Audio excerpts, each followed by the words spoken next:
Hey everyone, hope everyone is doing well. So in this video here, I'm hoping to cover some of the latest news coming to Genshin Impact in version 5.2 and onward. So without any further ado, let's get into it. One of the most important things and changes coming to the game are the reaction-based damage increase. Now these are focused on superconduct, shatter, electrocharge, overload for both characters and enemies. Now what are these changes for? It's mostly because of Chasca, because she, although being an animo unit, depending on the characters in your team, when she launches her bullets from the BFG, it could cause some crazy reaction because some of the bullets are infused. So let's take a team for example. Let's say you have Chasca, you have Jelonin, you have Yaimiko, you have Dea. When Chasca shoots a bullet, there's a chance that Electro and Pyro will be infused and it will cause a overload reaction on the enemy. Now overload has been buffed by 37.5%. So originally it was 2 and now it went up to 2.75. Now if you've ever experimented with overload, you could see that it does a good amount of damage. The problem is that it pushes away the enemy. But later and later in the game now we realize that we are getting a lot of enemies with some higher interruption resistance. But if you go into the Spiral Abyss, there are a lot of bosses and the overload could be abused on them and it does a lot of damage. So with a buff like this, it's a big increase to some of these characters and I will be experimenting with this because overload has been a reaction that it wasn't initially my favorite, but it has been something that is very interesting to me. Now, superconduct has been buffed from 0.5 to 1.5, which is a 200% increase. Shatter has been increased by 1.5 to 3 for some reason, which is a 100% increase.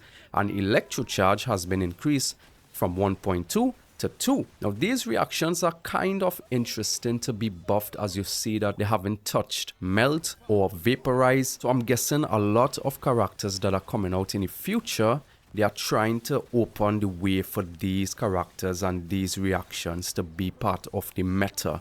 And I'm all in fit. So this, I personally think, is an incredible change coming to the game. And it's an incredible buff to a lot of existing characters that we could try out, and have some fun. Next up, artifact lock-in changes in version 5.2. I don't know why they're just waiting so long. Just give us the damn artifact loadout. So they added the ability to make auto-lock plans that are applicable to specific pieces. Example, auto-lock plan that applies to all feathers only. It's able to set certain stats as required stats so that auto-lock plans will only lock artifacts with those stats. It's able to quick delete custom auto-lock plans as well. Allowed sorting by new/old, but you can't use the filter options when using this. So basically, let's say for feathers, you set that you only want crit rate, crit damage. Whenever you get a feather, it will auto lock that for you. If you're like me and you're further down into the game, mostly end game, you don't really care about other stats other than crit rate and crit damage. And there's a lot of time where I'm just mindlessly playing and my inventory is full with artifacts that I'm not using.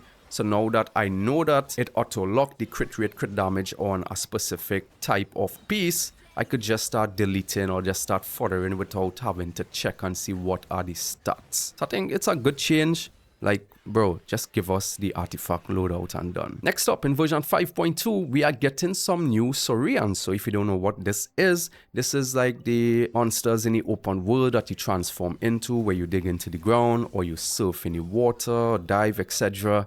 We are getting 2 new Saurians, and the most important one that I see right now that's piquing everybody's interest is the bird one that we saw in the trailer a long time ago. Now with this Saurian, it looks like we will be having the ability to fly. So that is very interesting. I hope that it has a very long duration. I wouldn't mind flying for a very long time. Next up in version 5.2, there is a new map. Well, it could just be an extension to the Natlan map. Some areas of the new map are shrouded in mist and need to be unlocked through quests as usual. I'm happy to do the quest nowadays because although it takes up a lot of time, I do build up some of those points where days that I don't have time to play the game, I could just condense my resin and finish my daily commissions in less than a minute. Next up, in version 5.2, the series in the map and also challenges will be located and shown through the treasure compass, which is actually pretty good. So it's gonna make things easier in the open world to, try and finish out some of your exploration or find some of those damn series that are all over the place and get some primos. New enemies in version 5.2 are usual. New area to the map means new enemies, new materials for newer characters. Okay, so there's some changes, just a list of changes here. I'm just gonna go through the things that are important in my opinion. First off, Natlan Fishing Association unlocked. Oh my god, you already know what this means. I could already tell they are going to lock the best free-to-play weapon for Mavrika, fishing. Oh my god, this is going to be hell for us. Hopefully they have some quality of life changes to make this thing a lot easier. Next up, for the teapot lovers, they added new filters for furnishing sets. There's some changes for PlayStation and Xbox, mostly the controllers. Next up, they are going to have recap for previous storyline before accepting a new Archon quest. This is pretty good for people like me who are coming on in age and we tend to forget a lot. So basically, whenever you're going to do a new quest, it's going to give you a recap. Wait, shouldn't they just add the skip button and just add this? Whatever.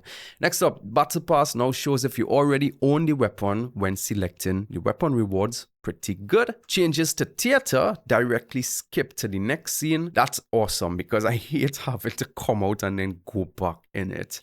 Theater added a new review performance function. Also, TCG added mechanics to select for bonus effects for all of the TCG enjoyers. And yeah, that's for those.